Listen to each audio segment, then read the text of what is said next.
এই আরসিবি দলটার এবারের মৌসুম শেষ হওয়ার পরই না দলটা তুলে নেওয়া উচিত। এই আইপিএল মৌসুমটা শেষ হোক, আইপিএল 2024 শেষ হোক, তারপরে তাদের জাস্ট এইটাই করা উচিত, একদম সহজ সিদ্ধান্ত যে দল তুলে নি, আর কিছু করতে হবে না, অতিরিক্ত কিছু ভাবাভাবির দরকার নেই। এত ভাবনা চিন্তা এমনিও আরসিবির ম্যানেজমেন্ট মাথায় নিতে পারবে না, সুতরাং বেশি কিছু ভাবনা নয়, সিম্পল এবারের মৌসুমটা শেষ হোক এবং দল তুলে নিক তারা। আর যদি তাও তাদের ইচ্ছে না করে, তাদের মনে হয় যে না দলটা রাখবো, আইপিএল খেলছি, খুব মজা, বেশ 2 মাস ধরে একটা মানে একটা সার্কাস চলবে আমাদের দলটাকে ঘিরে, তাহলে তারা দল রাখুক, জাস্ট বিরাট কোহলি নামের যে প্লেয়ারটাকে তারা এত বছর ধরে পুষে রেখেছে তাকে ছেড়ে দিক। এই বিরাট কোহলি এর চেয়ে হাজার হাজার গুণ বেটার একটা টিম ডিজার্ভ করে। এই বিরাট কোহলি জাস্ট তার মুখটা দেখে খারাপ লাগে প্রত্যেক ম্যাচে বিশ্বাস করুন। আজ সেঞ্চুরি করার পর বিরাট কোহলি যখন তারা রান ডিফেন্ড করতে নামছিল, যখন তারা বোলিং করছিল, কোহলির মুখটা আমি বারবার দেখছিলাম, জাস্ট অসহায় লাগছিল, আর কিচ্ছু না, বিশ্বাস করুন, জাস্ট অসহায় লাগছিল। কিছুক্ষণ পর তো দেখলাম কোহলি ডাগ আউটে গিয়ে বসে পড়লেন, আর ফিল্ডিংও করতে যেন তার ইচ্ছা করছিল, এরকম একটা সিচুয়েশন। সুতরাং সহজ সিদ্ধান্ত রয়েছে আরসিবির সামনে। সমর্থকরাও 2 দিন পর এই দাবিটাই জানাবেন এবং জানানো উচিত যে নয় আরসিবি দলটা তুলে নিক, যেটা সবচেয়ে সহজ সিদ্ধান্ত হতে পারে। বেকার সমর্থকদের এম্বারেস করে, সমর্থকদের লজ্জিত করে কি লাভটা, কি কিছু লাভ নেই। সহজ সিদ্ধান্ত, দল তুলে নিক। তারা একটা ট্রফি দরকার ছিল, সেটা পেয়ে গেছে, মেয়েরা দিয়ে দিয়েছে, ছেলেদের ট্রফি দেওয়ার কোনো দরকার নেই, সিম্পল দলটা তুলে নিক, নয়তো বিরাট কোহলিকে পরের মরশুমে জাস্ট ছেড়ে দিক। এরপরে মেগা অকশন রয়েছে, বিরাট কোহলি সবার আগে বলা উচিত যে আমি খেলবো না, আমি আরসিবি দলে থাকবো না, খেলবো না, আরসিবি যাকে খুশি নিক, যাকে খুশি আরসিবি নিক, যত ভালো প্লেয়ার নিক, যত বড় রান মেশিন নিক, যা খুশি করুক, নয় বিরাট কোহলিকে তারা ছাড়ুক, নয়তো দলটা তুলে নিক। কারণ বিশ্বাস করুন এই আরসিবি দলের কোনো অধিকারই নেই আইপিএল এর মঞ্চে খেলা। এত বাজে কোনো দল কিভাবে হতে পারে, এত বাজে কোনো দলের ম্যানেজমেন্ট কিভাবে হতে পারে, জঘন্য শব্দটা না আরসিবির ক্ষেত্রে কম হয়ে যাচ্ছে, আরো বেশি বলা উচিত আরসিবির ম্যানেজমেন্টকে। কি বলবো আমি, সিরিয়াসলি কিচ্ছু বলার নেই।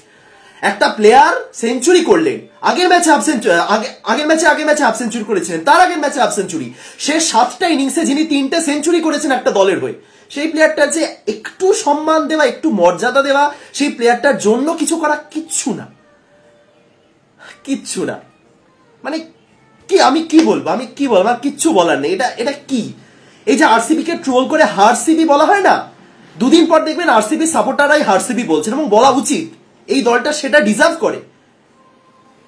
কি মানে কি দিনের পর দিন কি করে চলেছে আরসিবি, এটা কি মানে কি হচ্ছে, পরপর 3 ম্যাচে 3টে হার, 5 ম্যাচের মধ্যে 4টে হার। তারা নাকি আইপিএল ট্রফি জিততে এসছে। প্রত্যেক মরশুমের শুরুতে ই সালা কাপ নাম দে, প্রত্যেক মরশুমের শুরুতে একটা করে আনবক্সিং ইভেন্ট, বড় বড় তারকারা আসছে, হ্যাঁ, মহিলারা তারা ট্রফি জিতেছে, তাদেরকে সাদরে আমন্ত্রণ জানানো হচ্ছে। দিনের শেষে যাদের থেকে পারফরমেন্স দরকার তারা কি করছে? একটা 25 জনের দল, সেই 25 জনের দলে একটা বিরাট কোহলি 38% কন্ট্রিবিউশন রাখছেন। প্রথম ইনিংসটা শেষ হওয়ার পর একটা তথ্য দেওয়া হয়েছিল যে বিরাট কোহলির এই আরসিবি দলে এই মরশুমে কন্ট্রিবিউশন হলো 38%। একা কোহলি 38% কন্ট্রিবিউট করেছেন, বাকি 24 জন প্লেয়ার মিলে 62% কন্ট্রিবিউট করছেন একটা দলের হয়ে। সেই দলের কোনোভাবে কি অধিকার রয়েছে টিমটা খেলানোর? নয় আরসিবি দল নাম তুলে নিক, হয়তো বিরাট কোহলি এফসি নাম দিক, তাহলেও কিন্তু দেখবেন ওই পরিমাণ সমর্থকই থাকবে।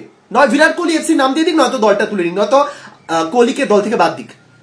দরকার নেই, কোহলিকে ছাড়া খেলুক আরসিবি, কোহলি অন্য দলে আসুক, কলকাতা আসুক, চেন্নাইতে আসুক, মুম্বাইতে আসুক, পাঞ্জাব কিংসে খেলতে যান, দিল্লিতে যান, রাজস্থানে যান, কোনো সমস্যা নেই। প্লাস আরসিবি দলটা থেকে তাকে বাদ দেওয়া হোক। আজকে ফার্স্ট ইনিংসে যখন বিরাট কোহলি সেঞ্চুরি করেছিলেন, তারপরে যখন তাকে ডাকা হয়েছিল ম্যাচ প্রেজেন্টেশনে, তখন সম্ভবত হর্ষ ভোগলে ছিলেন, তিনি কোহলিকে একটা প্রশ্ন করেছিলেন যে এরপরে ইম্প্যাক্ট প্লেয়ার হিসেবে কোন স্পিনার আসবে। কোহলি একদম স্ট্রেট কাট একটা অ্যান্সার দিয়েছেন যে আমি জানি না। হর্ষ ভোগলে বললেন কাম অন, বলুন কে আসবে। কোহলি সত্যি বললেন যে আমি জানি না, সেই সব দিন কেটে চলে গেছে, সেই সব দিন কাটিয়ে এসেছি আমি, এখন আমি আর জানি না। সিম্পল, এরকম স্ট্রেট ফরওয়ার্ড থাকুন বিরাট কোহলি। নেক্সট টাইম যখন তাকে অ্যাপ্রোচ করা হবে না যে এরপরই তো মেগা অকশন আসছে, নিশ্চয়ই একজন রিটার্ন মানে কোহলিকে রিটার্ন করার চেষ্টা করবে তারা, কোহলি মুখের উপর জবাব দিক যে না আমি খেলবো না। কোহলি করবেন না আমি জানি, কিন্তু একজন সমর্থক হিসেবে, একজন কোহলির শুভাকাঙ্ক্ষী হিসেবে বা একজন দর্শক হিসেবে এই আরসিবি দল যে জিনিসটা করছে অবাস্তব। অনেকে বলছেন যে কি আমি একদম ভিডিও শুরুতেই পরপর ম্যানেজমেন্টকে দোষ দিয়ে গেলাম। আমি 6টা থেকে 7টা প্রশ্ন করছি, সেই প্রশ্নগুলোর উত্তর দিন আপনারা। আরসিবি ম্যানেজমেন্ট তো দিতে পারবে না, তাদের সেই ক্ষমতাটা নেই, আপনারা উত্তর দিন। প্রথম প্রশ্ন, মাহিপাল লোমরর এই আরসিবি টিমের সবচেয়ে বেশি স্ট্রাইক রেট এই মরশুমে রয়েছে মহিপাল লোমড়ারের 238। আমি সব স্ট্যাটস টুকে রেখেছি। 238 স্ট্রাইক রেট রয়েছে মহিপাল লোমড়ারের। আজ তাকে বসানো হলো, বাদ দেওয়া হলো। কি লজিক, কি লজিকে আজকে মহিপাল লোমড়ারকে খেলানো হয়নি বলুন? প্রত্যেকটা পয়েন্ট আমি ডিসকাস করবো ডিটেলসে, জাস্ট প্রশ্নগুলো করছি। কেন আজ মহিপাল লোমড়ার খেলেননি, ঠিক কোন যুক্তি? সেকেন্ড পয়েন্ট, দীনেশ কার্তিক আজকে কেন ব্যাটিং করতে নামলেন না? দীনেশ কার্তিক, যার 173 স্ট্রাইক রেট রয়েছে এই আরসিবি দলে এই মরশুমে, second highest strike rate Dinesh কার্তিকের। লোমড়ার তো খেললেনই না, দীনেশ কার্তিক আজকে ব্যাটিংই করতে নামলেন না। লাস্টের দিকে আমরা ক্যামেরন গ্রিনকে দেখলাম ব্যাটিং করতে, তার আগে সৌরভ চৌহান একজন আনক্যাপ প্লেয়ার, তিনি ব্যাটিং করতে এলেন। তাহলে দীনেশ কার্তিক কেন ব্যাটিং করতে এলেন না? কি সমস্যা? কার্তিককে ব্যাটিং করতে কেন পাঠানো হলো না? ক্যামেরন গ্রিন, যিনি জঘন্য খেলছেন, 107 স্ট্রাইক রেট নিয়ে ব্যাটিং করছেন গোটা মরশুমে, তিনি চলে গেলেন দীনেশ কার্তিকের আগে, কোন লজিকে? 3 নম্বর প্রশ্ন, আজ গ্লেন ম্যাক্সওয়েল কেন বোলিং করলেন না? গ্লেন ম্যাক্সওয়েল, যিনি এই মরশুমে এখনো পর্যন্ত বা এই ম্যাচের আগে পর্যন্ত আরসিবির এই মরশুমে সর্বোচ্চ উইকেট সংগ্রাহক ছিলেন, 5টা উইকেট পেয়েছেন, সেই গ্লেন ম্যাক্সওয়েল যতই তিনি ব্যাটাতে ব্যর্থ হন, বোলিংটাতে তো করছিলেন, উইকেট তো তুলছিলেন। আজ ম্যাক্সি কেন বোলিং করলেন না? আজ এই ম্যাচ শেষ হওয়ার পর দেখলাম, আমি একটু অপেক্ষা করছিলাম যে ফাফ ডুপ্লেসি কি বলেন ম্যাচ প্রেজেন্টেশন এসে। ফাফ ডুপ্লেসি বললেন যে যেহেতু রাজস্থানের কোনো বাঁহাতি ব্যাটার ছিলেন না, ওই জায়গাতে আমরা ম্যাক্সিকে আনা প্রয়োজন মনে করিনি। খুব মানে লজিক্যাল একটা কথা বললেন, কিন্তু এই লজিকের মানেটা কি? হ্যাঁ ঠিক আছে, একজন কোনো বাঁহাতি ব্যাটার ছিলেন না, তাই ম্যাক্সি এসে সেরকম কোনো হয়তো লাভ হতো না। বাটলার বা স্যামসন তারা ডানহাতি ব্যাটার, অফ স্পিনারকে খুব ভালো মারতেন, এরকম লজিক অবশ্যই আছে। কিন্তু তার মানে কি এই কোনো অফ স্পিনার কোনোদিন কোনো টি20 ম্যাচে ডানহাতি ব্যাটারদের বোলিং করে না? আজ রবিচন্দ্রন অশ্বিনের বোলিং ফিগার কি ছিল? আজ রবিচন্দ্রন অশ্বিন, এক মিনিট আমি বলছি অশ্বিনের আজকে বোলিং ফিগার। আজ তিনি খেলছেন, তিনি রেগুলার খেলছেন, রবিচন্দ্রন অশ্বিন প্রত্যেকদিন খেলছেন। আজ রবিচন্দ্রন অশ্বিন 4 ওভারে 28 রান দিয়েছেন, কোনো উইকেট পাননি, ঠিক আছে উইকেট পাননি, কিন্তু এই যে 4 ওভারে 28টা রান দিয়েছেন, সাতের তিনি ইকোনমি রেট নিয়ে বোলিং করেছেন, এবং এই আজকে যারা যারা বোলিং করেছেন রাজস্থানের সবচেয়ে ভালো ইকোনমি রেট তার, 4 ওভারে 28 রান। অশ্বিন কি অফ স্পিনার নন? অশ্বিন কি বোলিং করেন না? গ্লেন ম্যাক্সওয়েল কি আন্তর্জাতিক ম্যাচে জীবনে বোলিং করেনি, কোনোদিনও ডানহাতি ব্যাটারদের বোলিং করেনি? তাহলে লজিকটা কি? যে প্লেয়ারটা 5টা উইকেট তুলে এই মরশুমে সর্বোচ্চ উইকেট সংগ্রাহক, তাকে একটা ওভার বোলিং দেওয়া হলো না, লজিকটা কি? আচ্ছা নেক্সট প্রশ্ন, এরপরের প্রশ্ন হলো যে আজ এই যে হিমাংশু শর্মাকে আনা হলো, একজন লেগ স্পিনার হিমাংশু শর্মা, যিনি এটা তার দ্বিতীয় টি20 ম্যাচ খেলতে নেমেছেন, তার গোটা কেরিয়ারে এটা হলো সেকেন্ড টি20 ম্যাচ, দ্বিতীয় আইপিএল ম্যাচ এবং দ্বিতীয় টি20 ম্যাচ। তিনি আজ পর্যন্ত একটা ডোমেস্টিক ম্যাচ খেলেননি। হিমাংশু শর্মা, যিনি আজ পর্যন্ত একটাও ডোমেস্টিক ম্যাচ খেলেননি, তিনি আজকে নামলেন। অথচ আরসিবির বেঞ্চে বসে আছেন করণ শর্মা, যিনি সেই 2009 সাল থেকে আইপিএল এর মঞ্চে খেলে যাচ্ছেন, এত মরশুম ধরে খেলেছেন। সেই করণ শর্মার মতো একজন প্লেয়ার রয়েছেন, এবারের মরশুমে আইপিএল এর আরসিবির হয়ে প্রথম ম্যাচে খেলেছেন, একটা উইকেটও রয়েছে, বেশি বোলিং করেননি। তিনি লেগ স্পিনার, যেহেতু একটু বেশি এক্সপেন্সিভ হবে সেটা সবাই জানে, কিন্তু তার মতো একজন অভিজ্ঞ ব্যাটার, অভিজ্ঞ স্পিনার রয়েছে, তিনিও লেগ স্পিনার না, তার জায়গায় হিমাংশু শর্মাকে আজকে আনা হলো। কি লজিকে? তুমি তারা দুটো ম্যাচ হেরেছো, পয়েন্টস টেবিলে পিছনের দিকে চলে গেছো, তুমি তো নিশ্চয়ই তোমার অভিজ্ঞ প্লেয়ারদের বা ম্যাচ উইনারদের আনবে। করণ শর্মার আপনারা আইপিএল এর প্রদর্শন দেখুন, আমি আপনাদের বলছি ডিরেক্ট, আজকেই বলছি আমি। করণ শর্মা তিনি সেই 2009 সাল থেকে সম্ভবত আইপিএল খেলছেন। আগে আমরা Mumbai Indians, Chennai Super Kings, হাজারটা দলের হয়ে দেখেছি। করণ শর্মা ডেবিউ করেছেন 2009 সালে এবং আইপিএল এর মঞ্চে মোট খেলেছেন 76টা ম্যাচ। 76 ম্যাচে তার 70টা উইকেট রয়েছে। 76 ম্যাচে যে করণ শর্মার 70টা উইকেট রয়েছে, এই অভিজ্ঞতা সম্পন্ন একজন প্লেয়ার, একজন লেগ স্পিনার বসে আছে, এবং তার জায়গায় নামানো হলো দ্বিতীয় টি20 ম্যাচ খেলতে নামা হিমাংশু শর্মাকে। লজিক কি? ঠিক কোন লজিকে আজকে করণ শর্মার মতন অভিজ্ঞ প্লেয়ার বসে হিমাংশু নামলে? তাও এমন নয় যে তাকে ম্যাচের আগেই নামতে হতো না, তাকে নামানো হলো তো পরে, ইম্প্যাক্ট প্লেয়ার হিসেবে নামানো হলো, অপশন ছিল না করণ শর্মা। উইল জ্যাক্স, আজ পর্যন্ত উইল জ্যাক্স আরসিবির হয়ে ডেবিউ করলেন না। একটা সত্যি কথা বলবো আপনাদের, এই যে আরসিবি সাপোর্টার, যে আরসিবি লয়াল সাপোর্টার বলা হয় যাদেরকে, বা এই যে আরসিবি এত বছর ধরে সাপোর্টার অপেক্ষা করে আছেন কবে ট্রফি জিতবো, এই আরসিবি সাপোর্টারদের মধ্যে উইল জ্যাক্সের যত পরিমাণ ফ্যান আছে, তত পরিমাণ ফ্যান কিন্তু ক্যামেরন গ্রিনেরও তৈরি হয়নি। জাস্ট ভাবুন, একটাও ম্যাচ না খেলে তিনি যে পরিমাণ ফ্যান তৈরি করেছেন আরসিবির দল, আরসিবি সমর্থকদের মধ্যে, সেই পরিমাণ ফ্যান কিন্তু ক্যামেরন গ্রিনের জন্য নেই। কিন্তু গ্রিন খেলে চলেছেন, উইল জ্যাক্স খেলছে না, কারণ তাকে খেলানোর জায়গা পাচ্ছে না। তাহলে কতটা ভালো প্লেয়ার হতে পারে যে প্লেয়ারটা একটা ম্যাচ না খেলেও এতজন ফ্যান বানিয়ে নিয়েছে। কিন্তু উইল জ্যাক্স আজ পর্যন্ত খেললেন না। 5টা ম্যাচ হয়ে গেল, উইল জ্যাক্স আজও দলে জায়গা পেলেন না। ম্যাক্সি প্রত্যেকদিন ব্যর্থ, গ্রিন প্রত্যেকদিন ব্যর্থ, কিন্তু উইল জ্যাক্সকে খেলানো যাবে না। উইল জ্যাক্স বাতিলের খাতা। উইল জ্যাক্স একজন স্পিনারের অপশনও হতে পারতেন, যে স্পিন নিয়ে আরসিবি স্ট্রাগল করছে, কিন্তু উইল জ্যাক্স খেলবেন না। রজত পাতিদার কি কারণে এখনো খেলে চলেছেন আমার এটা প্রশ্ন। 4 ইনিংসে 50 রান করেছেন রজত পাতিদার আজকের ম্যাচের আগে পর্যন্ত। ঠিক আছে, আজকের ম্যাচেও তাকে খেলানো হলো, ঠিক আছে, কিন্তু তিনি ব্যাটিং করতে আসেন না। তাহলে কোন লজিকে? রজত পাতিদার কি একজন অলরাউন্ডার? ঠিক আছে, গ্রিন ব্যর্থ হচ্ছেন, বোলিং করতে আসছেন, ম্যাক্সি ব্যর্থ হচ্ছেন, বোলিং করতে আসছেন। তাহলে রজত পাতিদারের যখন সেই সেই সুযোগটাই নেই, পাতিদার সেরকম বোলিং করেন না, আসলে 1-2 বার করিয়ে নেওয়া যায়, কিন্তু করানো হবে না। তাহলে পাতিদার কেন রয়েছেন টিমে? কেন রয়েছেন? তিনি ব্যাটিং করতে আসবেন না, ব্যাটিং এ ব্যর্থ হবেন, বোলিং করেন না, রজত পাতিদার কেন টিমে রয়েছেন?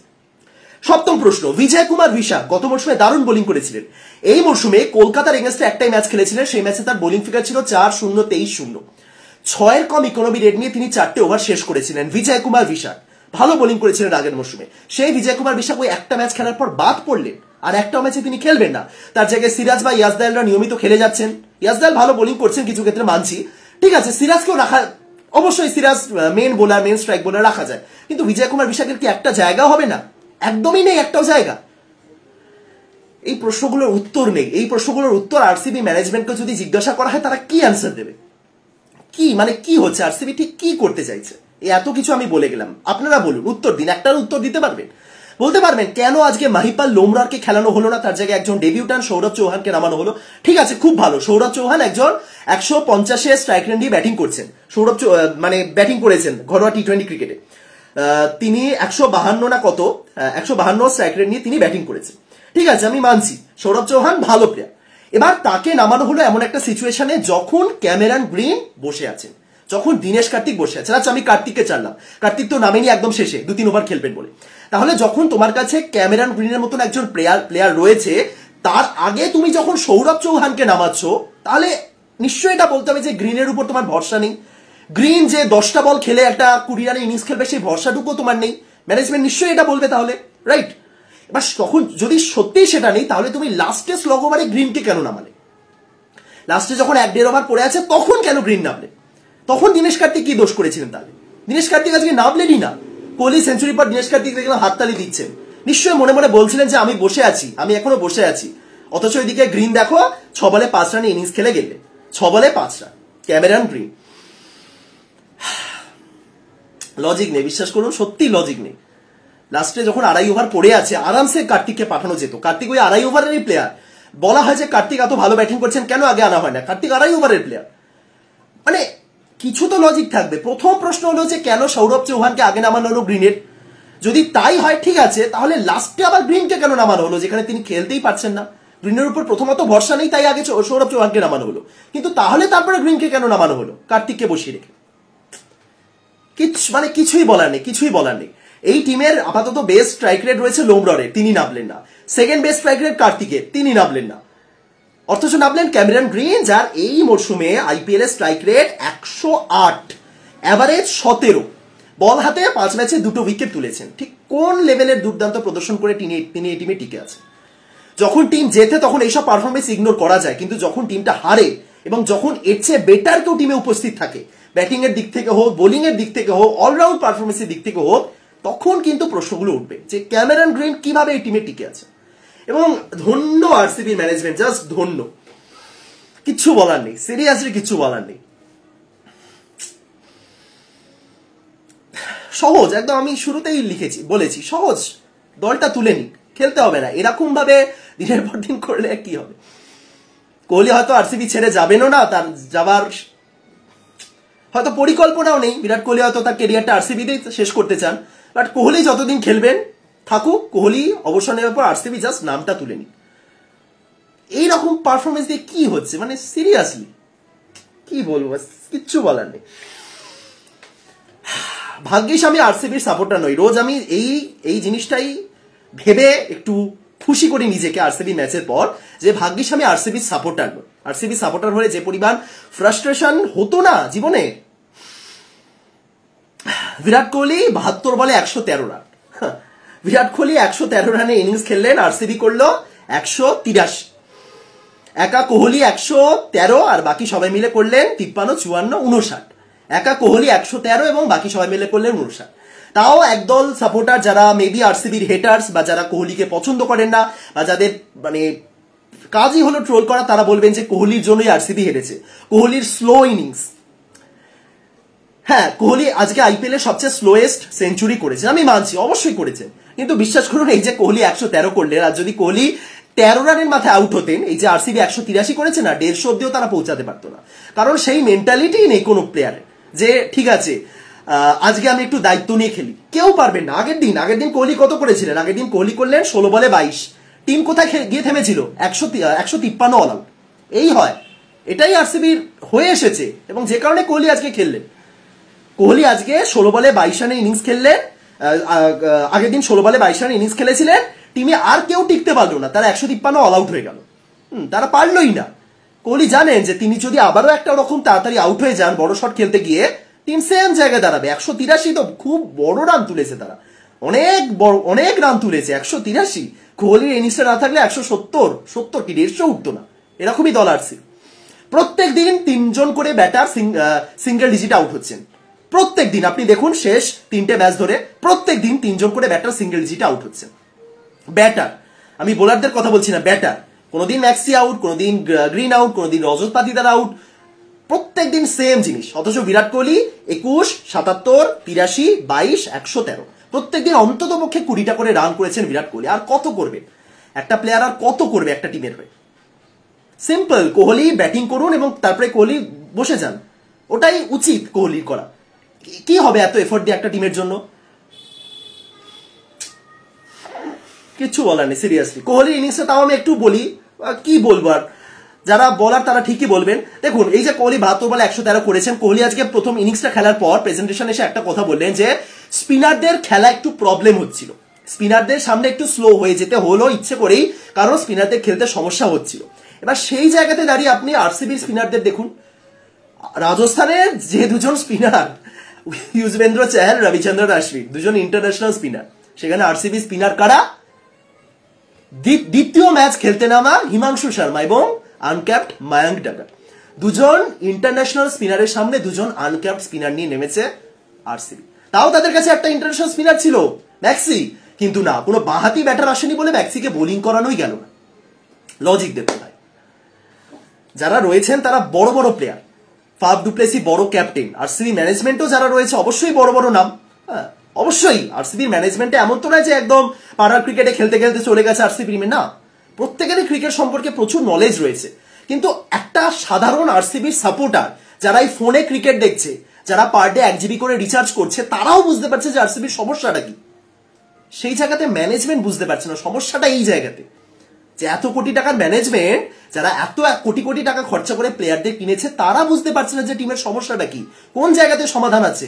কিন্তু একজন জাস্ট ক্রিক বাসে স্কোর দেখা প্লেয়ারও না বলে দেবে, মানে সমর্থক যারা ক্রিক বাসে স্কোর দেখে তারা পর্যন্ত বলে দেবে যে আরসিবির সমস্যাটা কোথায়, ম্যানেজমেন্ট সেটা বুঝতে পারছে না। এটাই সমস্যার ব্যাপার।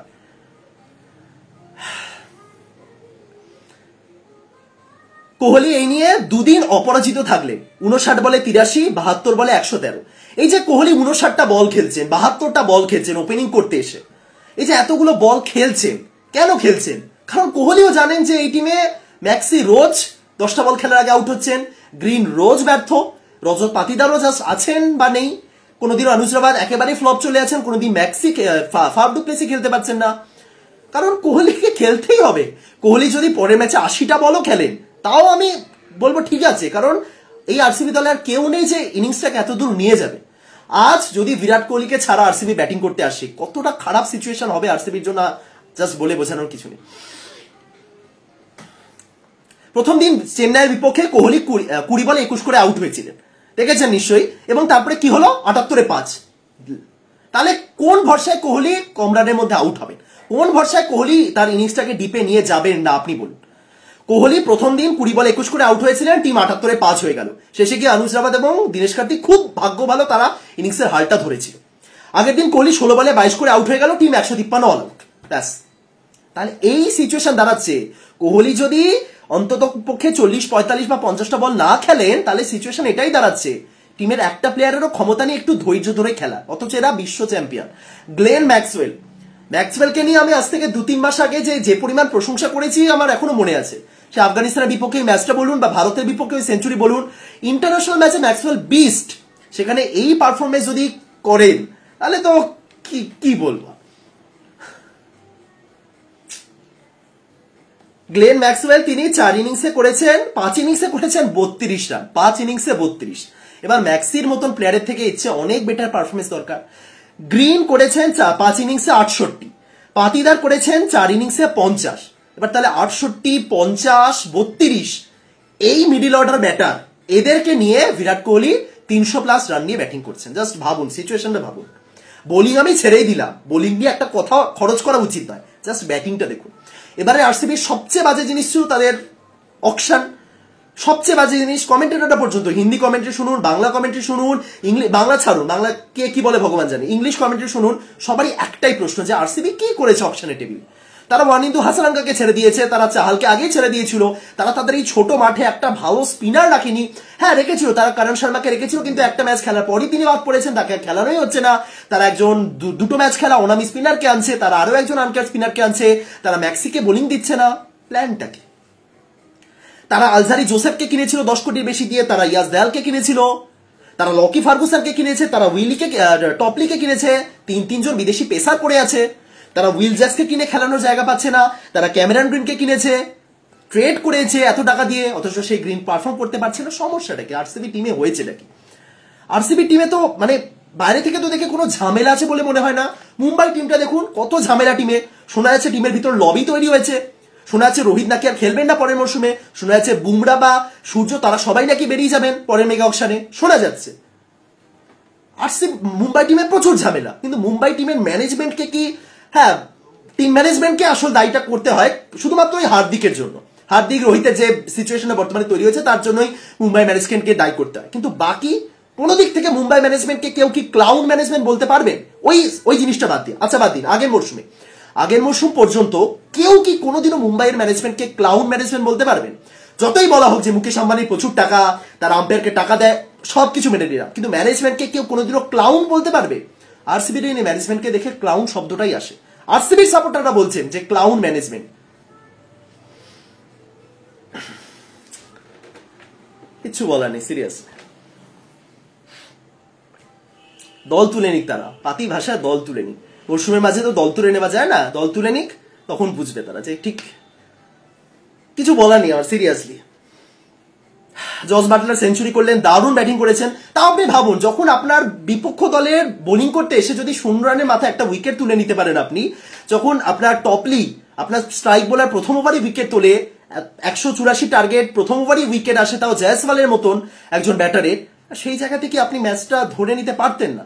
খুব ভালো পারতেন, কিন্তু কি হলো, দুজন আনক্যাপড স্পিনার নেমে গেল, ওই দুজন স্পিনারে 2 ওভারেই ম্যাচ শেষ।